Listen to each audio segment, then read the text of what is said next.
Glasses, jacket, shirt, man. Call me glasses, jacket, shirt, man. Cause we back, man. We back, Oh, man.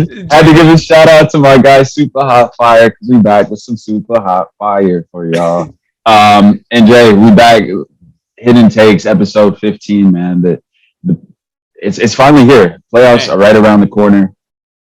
This is as a fan, you look forward to this day. You look forward to this week. We got play-ins, I guess we should say, and then playoffs, which I'm excited for both. We got some crazy matchups to look forward in the playing game. Some big names. We got KD, Trey Young, looking like LaMelo Ball, just rising stars, superstars who've been on the radar for a minute. But Jay, how you feeling? This is big time coming up. Got my mic booming now. I got that new mic working. But shoot, what's up, Jay? Talk to me. what's up, Jay? Hey, look, I'm good and I'm happy to be here. See you, my brother. Be here with the family, talking to the family. But Jay, man, I mean, you know what we like to do here on the pod is get straight to it, Jay. And I mean, it ain't no secret I'm a Lakers fan, Jay. It ain't no secret that I'm a Lakers fan, Jay. And it's recently been tough. It's been Yeah. tough being a Lakers fan, Jay. So to honestly answer that question, I'm doing all right, Jay. I'm doing all right, Jay. So yeah, man, you kind of you took the thunder. I mean, all along I had my questions about whether it be Russ, the Lakers, as you mentioned, the injuries, the veteran pieces that they brought on. It was always concerning to me, but even though regardless, I had them as a 3 seed, and that was strictly because of Braun and AD. I thought that would lead them. No matter how much we saw the deficiencies in their roster, or me personally, Jay, I know you're rocking with them because it's your squad, and also not even that. Because of Braun, because of their history, Vogel had led them to a championship. We can't overlook that before, but now that we see those moves that they made in the offseason, bringing in Russ, getting rid of Alex Caruso, getting rid of Kyle Kuzma, getting rid of Contavious Caldwell Pope, ultimately at the end of the day, we kind of say that kind of backfired on them, and they weren't able to perform. They weren't able to succeed. They weren't even able to make the play-on game. The Lakers finished are currently 17 games below 500 as we speak here on April 7th, 2022. With 3 games for most teams left, I believe 3 games for the Lakers left in the season, 17 games below 500. I mean, no one could have predicted this, honestly. I saw them being a playing team, not making the play-ins, just baffling. Despite their injury woes, we saw them with AD and LeBron only at 500, 11 and 11. You add in Russell Westbrook to that mix, just all bad for the Lakers, man. But Jay, you are one of the biggest Laker fans I know. Represent the hashtag Lake Show and everything. I want to get your initial thoughts about this season. Some quick, you even talk about off season, what moves they can make, because we both know that they don't have much room to make moves. They traded away their picks. They have a lot of money on that roster, including Russell Brooks, excuse me, $44 million contract that I believe he has 2 or 3 years left on. But Jay, talk to me. I know that was a long rant, but man, I know you got a lot to say about this season and your frustrations or things they could have done. Just talk to me about this season. Get your thoughts off, man. Man, Get your Jay, thoughts off. I'm gonna honestly start at the beginning of all this, man. In the summer when the Lakers got Russell Westbrook. At first, my first initial reaction was I was like, "What? Why in the world would you get Russell Westbrook? Not a shooter. You can't pair him alongside with LeBron James. Like, what are you doing?" And then as the days kind of started to go by, it started. I'm not gonna lie, it started to kind of sit in me. I was like, "Oh, okay." Like, and this is all before the season started. All right, so I'm like, okay, maybe what they're gonna do is LeBron is 37. Father Time is undefeated. He's starting to go down. I think what they're gonna do is they're gonna run Westbrook and AD show for the regular season, and then come playoffs, man, it'll be LeBron and AD. And honestly, like now that I've seen what Russell Westbrook play this season, like a Westbrook and AD show isn't enough to get him to the playoffs. But in in retrospect, and like when I was thinking of this last year, like when I was seeing Russ play last year, I seen AD play last year. Prior to this, and so prior to this year, I'm thinking, yeah, Russ and AD are definitely enough to get the Lakers at least to the playoffs. Then once they get there, LeBron knows what to do. He's a veteran. He's been there multiple times. So I'm kind of starting to be happy with it. I'm like, all right, well, maybe it worked out. We gave up a lot, but maybe it worked out. Some time goes by. The season starts. I really wasn't too worried in the beginning because I mean it's really tough. It's tough integrating a player like Russell Westbrook, especially he doesn't even fit with LeBron. Period. But and then having to integrate him. So I wasn't really worried. Come probably for the first 20 to 30 games, probably 20, 25 games. I really wasn't that worried. I was like, oh, well, I'm not worried. They haven't had health. They haven't had a chance to figure it out. Russell Westbrook has been playing bad. No way he keeps playing like this all season. Boy, was I wrong. I was like, oh, they got time to figure it out. What they got is vets that have been there before. They will figure this out. Didn't come a little closer to playoffs, wasn't figuring it out. But I need to put that it wasn't just like the Lakers just had a complete collapse, because like health was terrible. Like Anthony, I say this all the time. I think LeBron James is the most important player on that team, but I think Anthony Davis is like the best player on that team. Like when he's at his fullest, like that's supposed to be AD's team. And when you have your best player only play 40 games, that's less than that's almost like less than half of the games that they got going on. So they got AD, an important player, a vital piece. And even we talk about all the time, Jay, AD makes that Laker defense go. Without AD, that Lakers defense isn't going. So AD plays 40 games. They struggle with AD off the court, and when he comes on the court, he's just not the same guy. He's just not the same guy. Like I've been watching him since his Pelican days. I know what 2020 championship AD looks like. It's just not the same guy, Jay. He's just not as aggressive on defense. It's very timid on offense. Tries to take fadeaways on like when like Tyler Hero's guarding him. Like he's just not the same guy. And he just simply, in my opinion, and I've talked to you about this off camera all the time. I think he got satisfied. He got his championship, not tripping, and I think that's terrible, and it pisses me off because that's not what the NBA is about. It's not what the Lakers are about. It's not what LeBron's about. I mean, he had LeBron at 37 years old out there having to play the 5, bro, and then on top of all that, you already know what I'm gonna say. Get Frank Vogel out of here. Jay. Okay. Jay. So you bring me to my next point, my next question, my next topic of concern. So let's get into the off season. You mentioned Frank. You want Frank Vogel out, okay?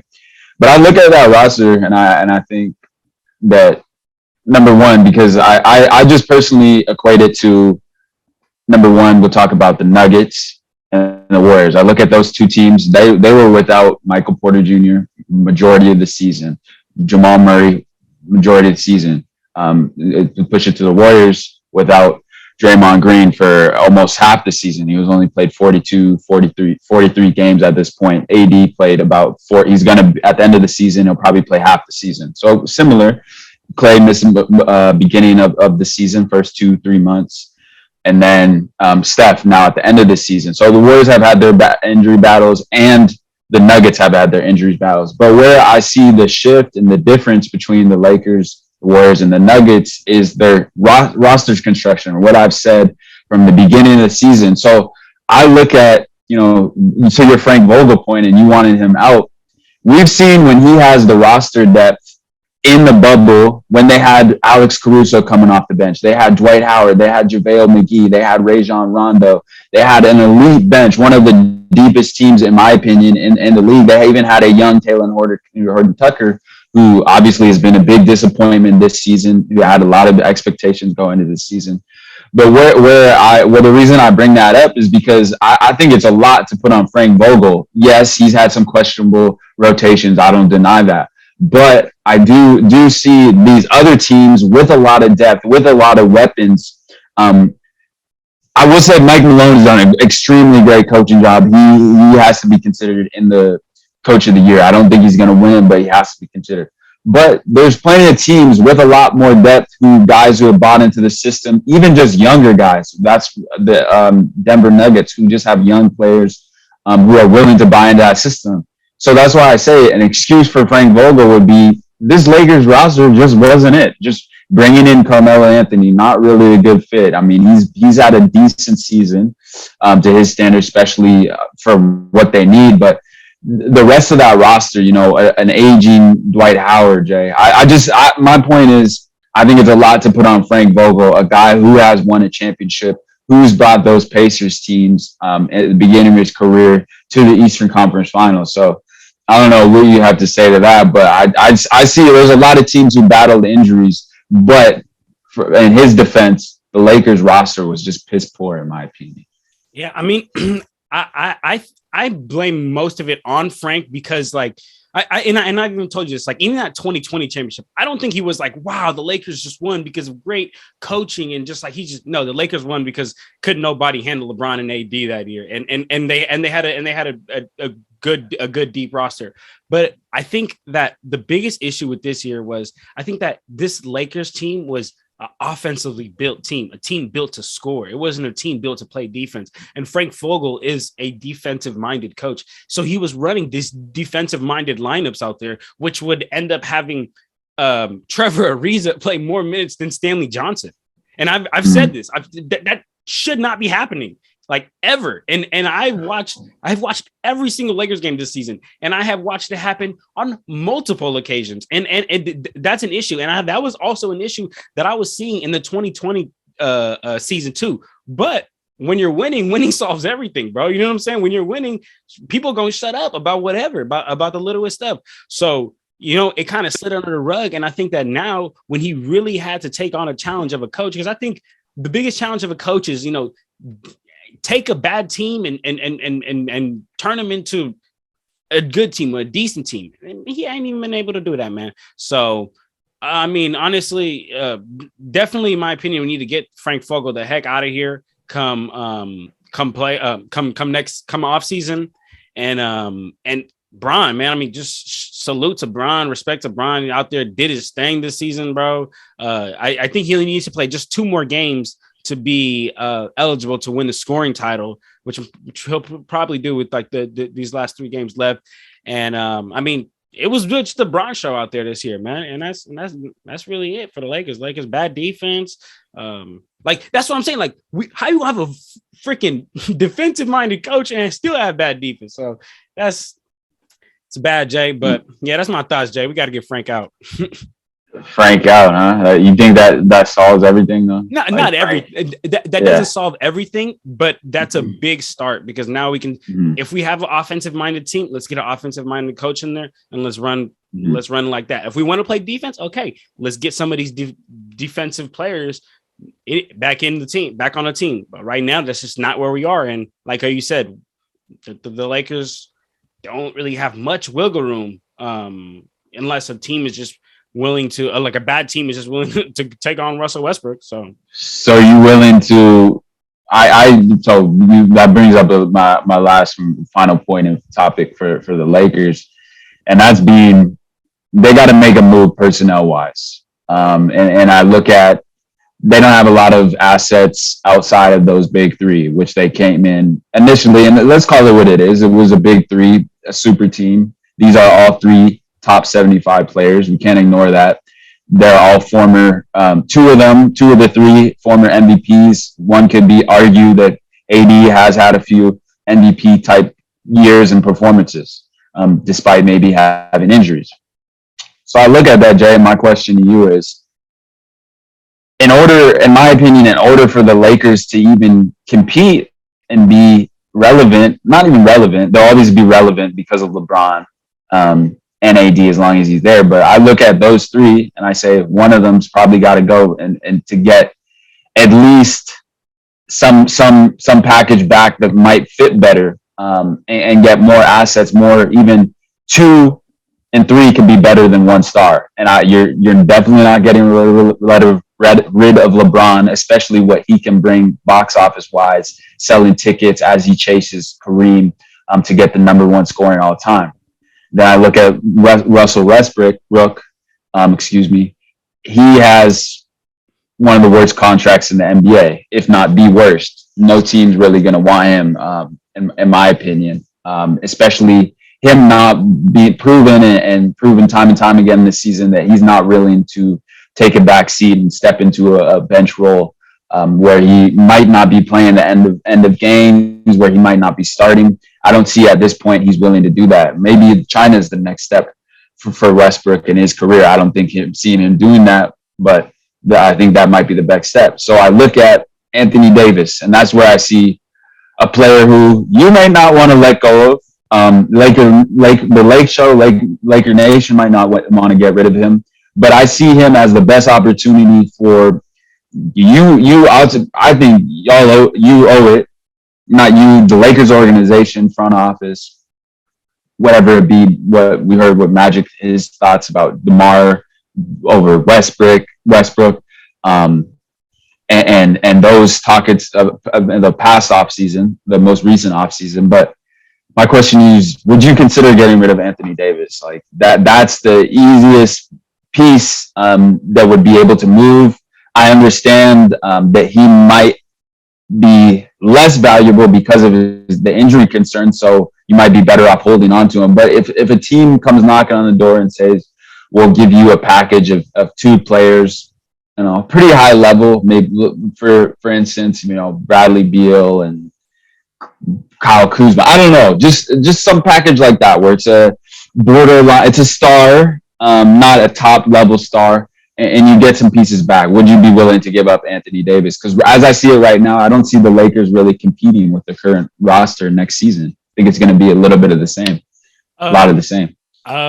Honestly, no, like not at all. Like I think that if LeBron and AD would have played this season, in my opinion, the Lakers would have been in the playoffs. Like, because you're talking about LeBron James, in my opinion, the greatest player of all time. And it's not like I know he's 37, but he's not dropping off. Like he balled out this season. And I think that if you would have paired him up with AD, a healthy AD all season, I think that, AD still would have had his little slump games that he was having. But I think that an 82 game season, he would have figured it out a lot quicker, because instead of only playing in 40 games, he would have been able to play in more, and he would have got those reps up with LeBron. And I am a huge believer in, and I know, like, to people who don't like the Lakers, this might sound like a homer take or whatever, it's however you say that, but I am a huge believer, and I'm standing firm on the fact that if you have LeBron and AD healthy, you have a chance to be in that playoffs. Now, do you have a chance to compete for a title? Now that's when you need other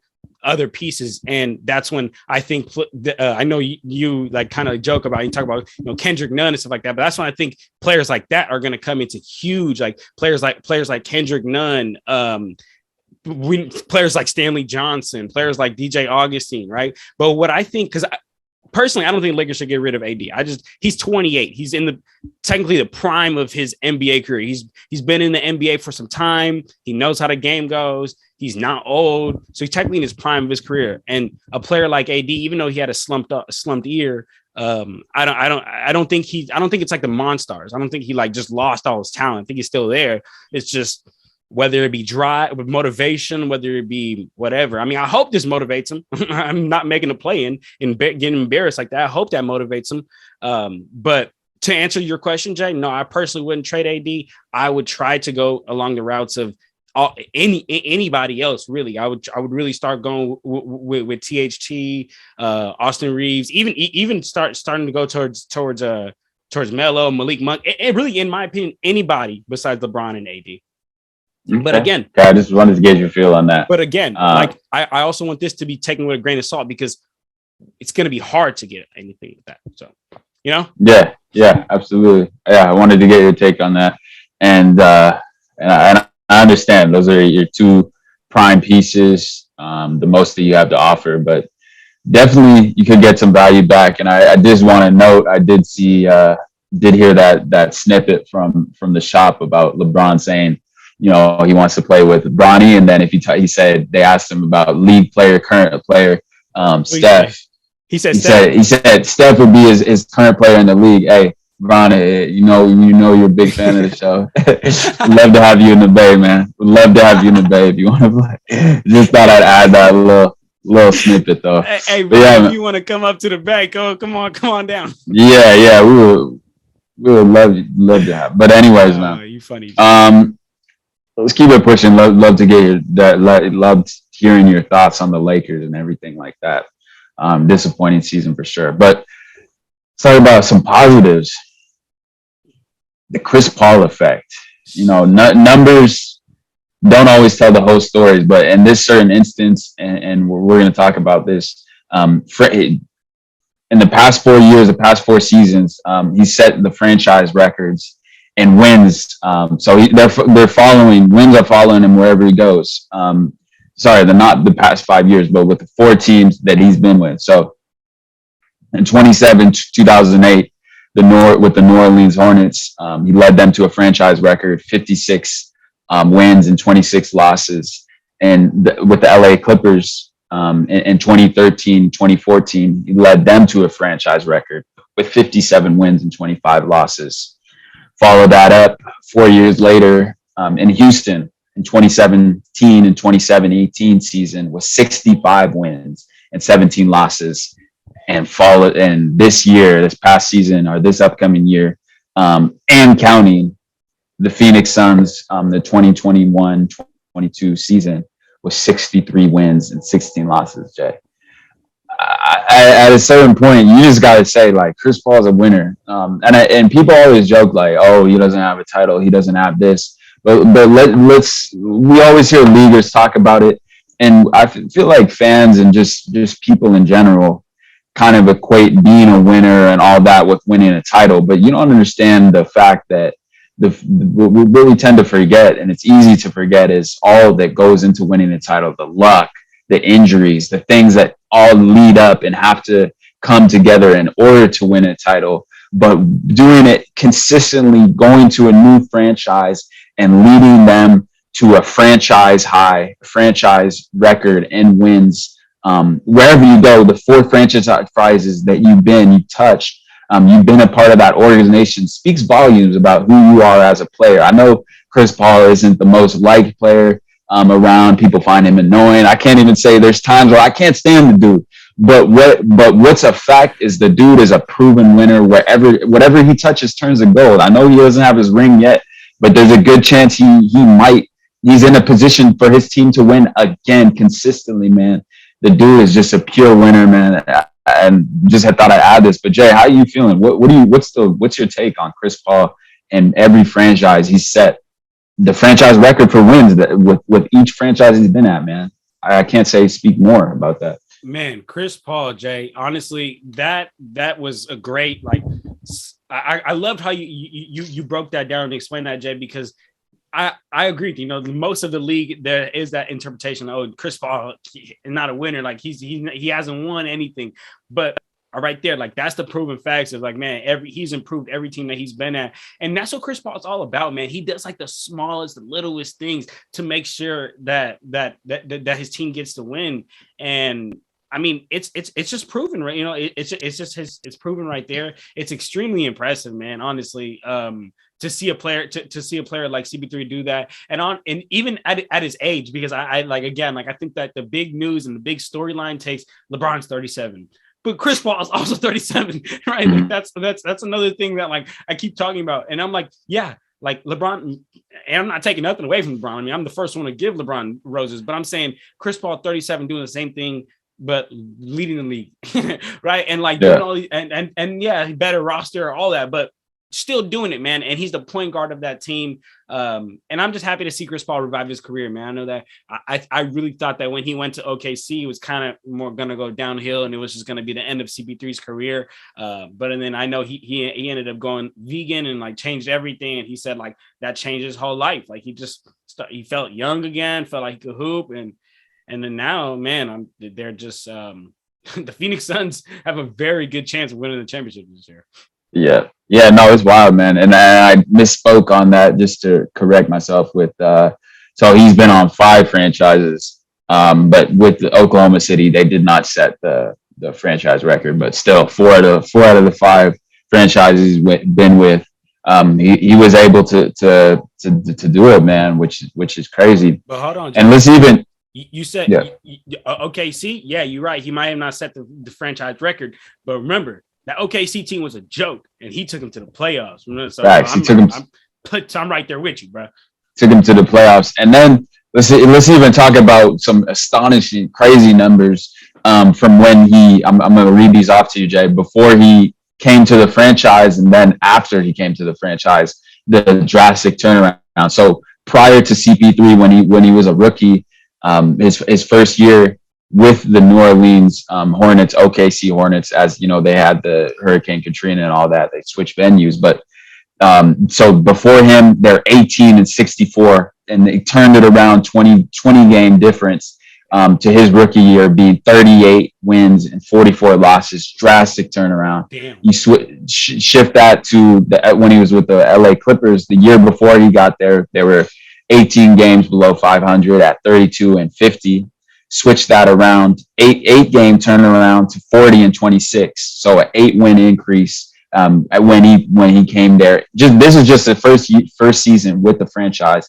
Switched that to Houston. Before him, they're 55-27. Still a good team, still an extremely good team. Without him, they flipped it around to 65-17, a 10-win increase with the Houston Rockets. And that was with James Harden. That's with a lot of good players on that team. He was able to take the best out of them and make them even better, which is crazy. And then the wild thing, we know wild with the Phoenix Suns being 34-39 before he came, still respectable, not bad, 5 games below 500. But in his first season there, we saw what they did with him: 51 wins, 21 losses, 17 win increase, and led them to 2 games away from their first NBA title. So in franchise history, man, what a turnaround. Can't speak enough about this dude, Chris Paul. Can't stand the dude. I don't love the foul baiting and all of that and complaining to the refs. He's a pest, man, but he wins. He wins, and he does all the little things, like you said, John, to win and bring out the best of his teammates, man. Despite what the naysayers and haters say. Great stat, my brother. I love that find. That was a great find. Love to get that quick take. But quickly, Jay, we're not going to talk too much about the playoffs and everything, because stay tuned for this upcoming next week. We'll be previewing the playing games on Monday, and we'll be dropping that episode on Tuesday. And then following the playing game, we'll be doing our whole preview. So Clutch Sides got you for the whole preview of the playoffs, and we'll be getting more in depth about series matchups and all that once the playoffs are set. But for right now, we know for the most part, every team has clinched their spot for the playing game playoffs, and we have our bracket and our pool of that. But Jay, I want to get from you, who are your playoff dark horses? These are teams that aren't favorites, so they wouldn't be your Phoenixes. They want to be, I guess, your Milwaukee's in the East. I don't even know what to say about the East because there's so many teams who have been playing musical chairs there at the top of the Eastern Conference. But in the West, it looks like the Memphises, the Phoenixes, maybe Golden State are our favorite. But who you got? Dark horses, West, East, Jay? Talk to me. Maybe let's go East, West. Who are your dark horses from each conference? We'll do that. The West, Jay, are you ready for this? Yeah. Minnesota Timberwolves. I really think the Minnesota Timberwolves are finna keep this rolling, and I think they might even get up in the playoffs, and then most likely get knocked out first round. Memphis is playing ridiculous, but I don't know, Jay. I really have a big hunch on Minnesota Timberwolves because Cat. We mentioned when Malik Beasley's playing up to that level, it just gives them a whole different dynamic of the team. We know what D'Lo can bring, and Patrick Beverley, man, that pest is just gonna annoy other players, man. So that's who my Western Conference dark horse is. My Eastern Conference, say I want to go Charlotte, to be real, but just. I don't know, man. I'll be honest, Jay. I don't know if they got that it factor, to be in the play-in, to be in the playoffs, like at this level. I don't know. I just think they're gonna get embarrassed. They got embarrassed last season in the playoffs. Like they got punched in the mouth, and I don't know. I just there's been nothing to show me to prove to me that they'd actually be able to do any damage. So if I'm gonna pick a dark horse, this team's kind of high up in the standings, but I mean, I don't think anybody but you and Oko called it, man. But that's the Toronto Raptors, bro. The Toronto Raptors. I think that they don't have the roster to be in the 5th seed, but for the fact that they are, it's extremely impressive, and I think they're going to be a dark horse out the East. What about you, Jay? Yeah. And we need to pull up who is actually what the play-in picture is right now. I don't know if you have that pulled up, Jay. Pull that up right now. So as we see the playoff picture right now as it stands on April 7th today, man, I got to say in the West, let's talk about the West. And this is a team that I really want to talk about. That's the Los Angeles Clippers, man. A team who most recently got back Paul George, but not even Paul George, Norman Powell, a player who'd been out for the past 2 months, broken foot, comes back last night, drops 24 points on the league the league in record, number 1 seed in the Western Conference, and that's the Phoenix Suns. And the Clippers were up big against them last night. A team who took two games off of them, the Western Conference. And there was a man by the name of Terrence Mann who last night, yesterday on his Instagram story that I saw all around Twitter, posted the 3-eyed emojis, which could be signifying. I don't know if it was because Norman Powell's returning or a certain someone named The Claw, Kawhi Leonard, may be coming back. And which I say to that, Jay, if Kawhi Leonard, Paul George, and now the addition of Robert Covington, Norman Powell, and the depth that they have, Reggie Jackson, Marcus Morris. Is it Markieff or is it Marcus? I honestly, I always get them confused. One of the Morris brothers. I always get him confused, man. One of the Morris brothers. No disrespect. I always get him confused, man. He's a great player, Marcus Morris. He's a good solid role player. All the weapons that they have, I think the Los Angeles Clippers, if they win the first game, they're going to give Memphis problems, and I think they're even going to give the Phoenix Suns problems. So whichever of those teams win, I think whichever team they play, I see them getting out of the playing game. Obviously, wow. I think they're going to they're my dark horse, potentially maybe upset a team like Memphis, especially an inexperienced team like Memphis and Phoenix. They could give trouble in that first round, but that's my dark horse in the West. And then you named it, Jay. I'm going to agree with you. With the Toronto Raptors, and I will say, as it speaks in this first round, if it's as it sits right now, and we're looking at this bracket, and for those of our listeners, viewers, subscribers can see, if you're on YouTube, see this bracket, the 4-5 matchup between, if this were to sit between the Raptors and the Philadelphia Sixers, I have the Toronto Raptors in 7 in the first round, beating the Philadelphia 76ers. Brother, what? You heard it right here. That championship experience, Federico Van Vliet, who I think deserves to be, an all-defensive team member, whether it be first team or second team. He's extremely deserving. He's been playing great all season. Scotty Barnes, who I will say right now, I think deserves to be the Rookie of the Year. And Pascal Siakam, who I think is going to prove guys like Oko, naysayers who were saying he wasn't primetime player in the playoffs. I think this is his time to do it. And I just really believe I've seen a lot of Raptors games and the way that they're built. I think they always peak in April and May, and I believe they're going to get it done against the Philadelphia 76ers, who I'm not truly sold on. Wow, Jay. Wow. You heard it here first. Jay. Dark horse in the East. Jay, you literally with that sentence, that phrase, you went against everything that I've been thinking about. Like, I got Mobley for Rookie of the Year. You went against that. I got Sixers for really going really deep. You went against that. But I love it, Jay. I love the takes, Jay.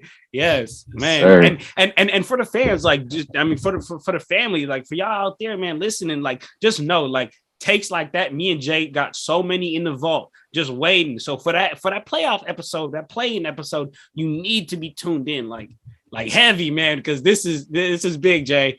Wow, man. All right, Jay. Well, hey, I'm gonna be honest with you. If Kawhi Leonard comes back, yeah, they're my dark horse too. But like with Kawhi Leonard, Paul George, and Norman Powell, like I don't even think they're a dark horse. They would have been top five. Really, would you agree with me? You think they would have finished as a top 5 seed? I think they would have been top 5. Yeah, I think Man. they just adapt so well. Ty Lue doesn't get enough credit, man. He really puts his guys in positions, game plan wise, to succeed. So so yeah, man. Man, Clippers, Jay. Clippers for real. I think regardless of Kawhi comes back, they're gonna give one of those two teams, whether it be Memphis or Phoenix, scares in the first round. Not saying they'll beat them without Kawhi. I won't go far to say, but I would say they scare either one of those teams, taking them either 6, 5, or 6, at least getting 2 games off of those teams. Man, Jay. Maybe I even mean, 7. I don't just know. as you said that, I'm not gonna lie. I just kind of thought to myself, like, how heartbreaking would it be for the Memphis Grizzlies to lose in the first round because Kawhi Leonard came back?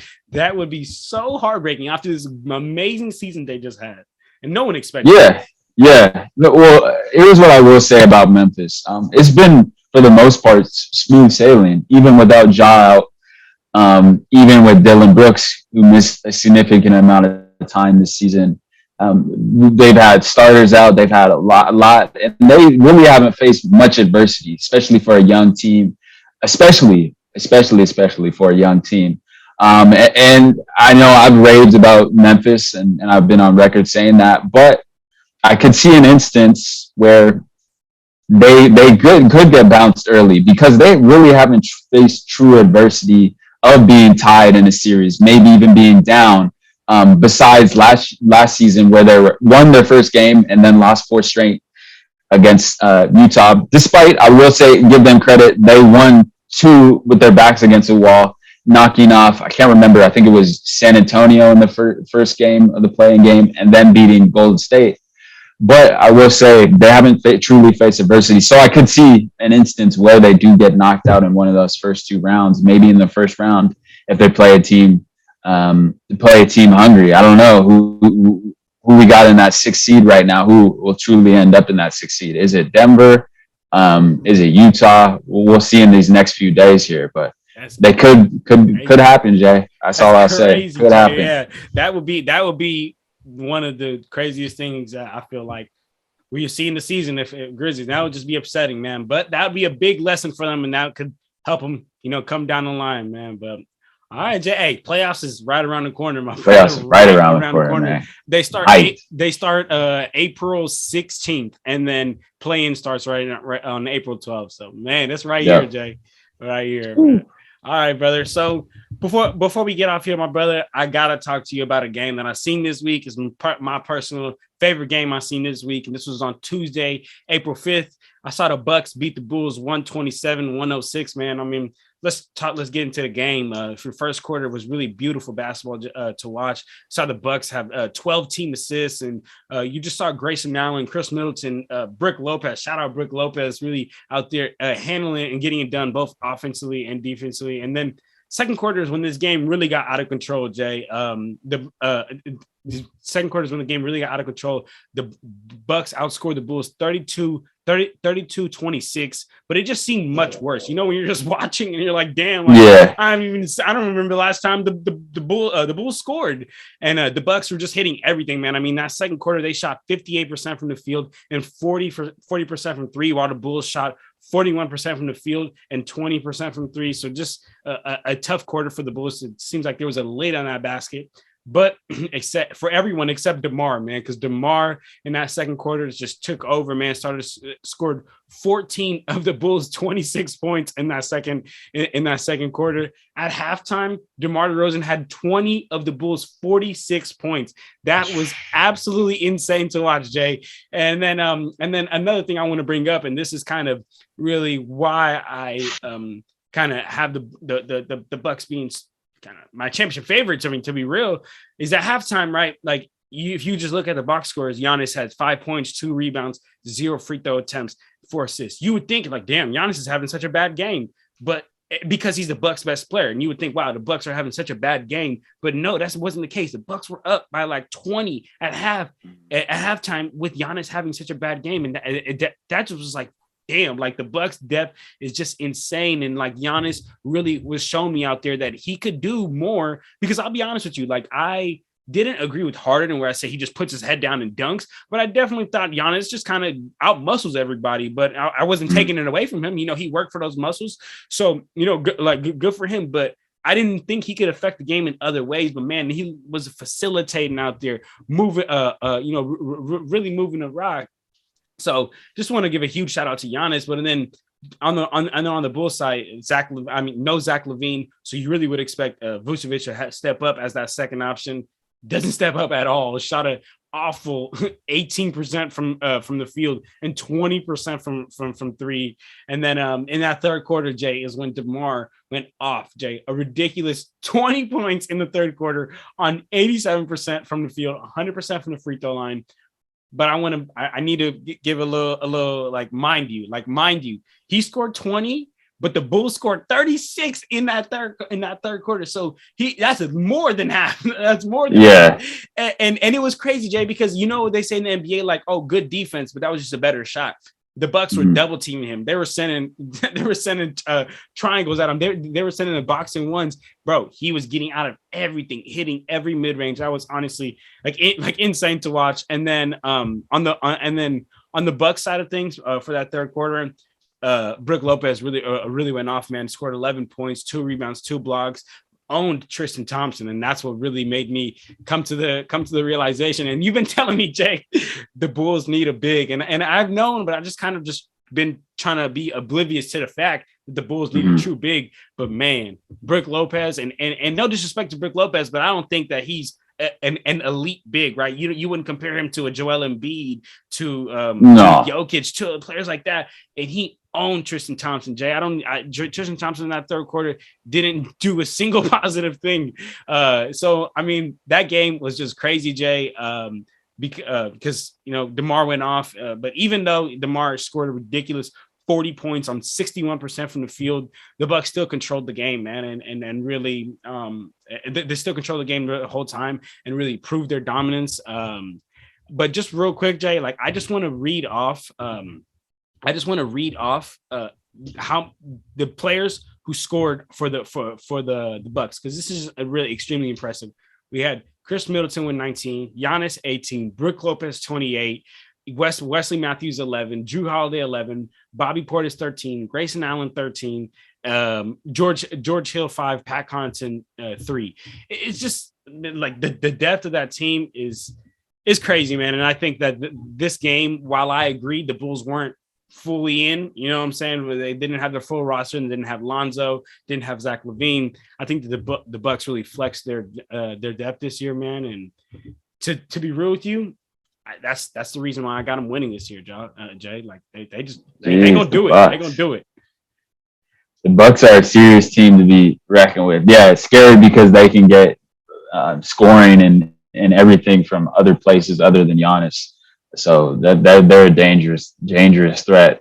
But it's just why I don't have Giannis as the MVP, unfortunately, because he has all the weapons, as well as Joel, in terms of he got in hard, and that's what kind of threw me off. But we're not even getting into awards like that. We're gonna have a separate show coming up as well. So stay tuned for that. But that was a wild, good game and great recap, Jay.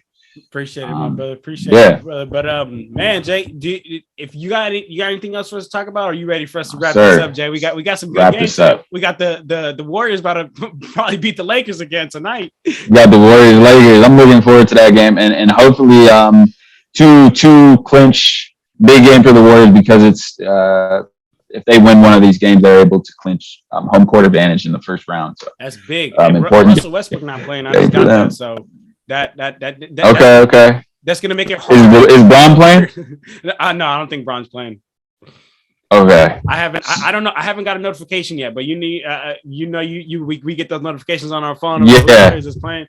I don't know. I haven't got a notification about Bron, but I don't think he's gonna play. To be real, I don't know. So is he giving up the? Is he giving up the scoring title? Because he has to play. He has to qualify for 2 of the 3. That's why. That's the reason I asked. Actually, with that, he's probably going to play because LeBron probably wants to secure that. So down the line, people don't look at him crazy. Yeah. Man. All right, brother. Yeah. All right, man. Well, Jay, man, we covered a lot on this episode, man. We talked about we talked about so much, man, and playoffs are right around the corner, my brother. I'm so excited. It was great to see you, my brother. I'm gonna see you soon. But yeah, likewise. But you got any last words to say before we get out of here? No, man. Yeah, gearing up for the rest of these playoffs. I always appreciate listeners, support, subs. Keep getting at us. If you haven't had a chance as well, go check out the Ivan Rabb interview. It was a great interview. First NBA player that we've had on the show. Definitely check out that. Appreciate the support. Get the likes out, comment, subscribe on it if you're feeling it. And we're looking to do more interviews with some pro guys and some getting their takes so you can get a look on and what it takes in the day-to-day being in the league. And so that's something to look forward to for our listeners and subs, man. But yeah. Yes, sir, man. Yes, sir, man. Well, Jay said it all, man. I ain't got nothing else to say. Don't forget to follow us on our Instagram, Twitter, and TikTok. It'll be right here and in the description down below, man. But that's it. We out of here, y'all. Clutch Talk out. Doses.